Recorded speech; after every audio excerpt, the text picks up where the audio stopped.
अपने पति देव जी पर मैं गाना गाने जा रही हूँ। तो अच्छा लगेगा तो लाइक करिएगा, शेयर करिएगा। कोई लेला पियवा उधार हो, पियवा चित से उतर गए। कोई लेला पियवा उधार हो, पियवा चित से उतर गए। जब से कोरोना आए घर ही में रह गए। जब से कोरोना आया घर ही में रह गए। केहू के बात नहीं माने हो, पियवा चित से उतर गए। कोई लेला पियवा उधार हो, पियवा चित से उतर गए। जब से कोरोना आए नौकरी से डर गए। जब से कोरोना आए नौकरी से डर गए। कोई लेला पियवा उधार हो, पियवा चित से उतर गए। ससुर मोरे बोले भसुर समझावे। ससुर मोरे बोले भसुर समझावे।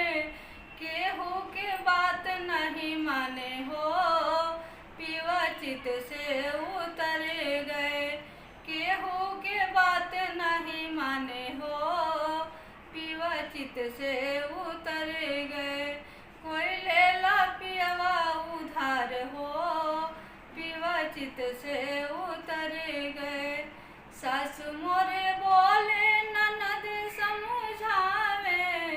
सास मोरे बोले ननद समझावे। केहू के बात नहीं माने हो, पियवा चित से उतर गए। केहू के बात नहीं माने हो, पियवा चित से उतर गए। जब से कोरोना चली आई हो, पियवा नौकरी से डर गए। जब से कोरोना चली आई हो, पियवा नौकरी से डर गए। पापा मोरे बोले मम्मी समझावे। पापा मोरे बोले मम्मी समझावे। केहू के बात नहीं माने हो, पियवा चित से उतर गए।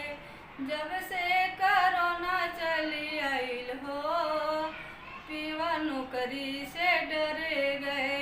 जब से कोरोना चली आई हो, पियवा नौकरी से डर गए।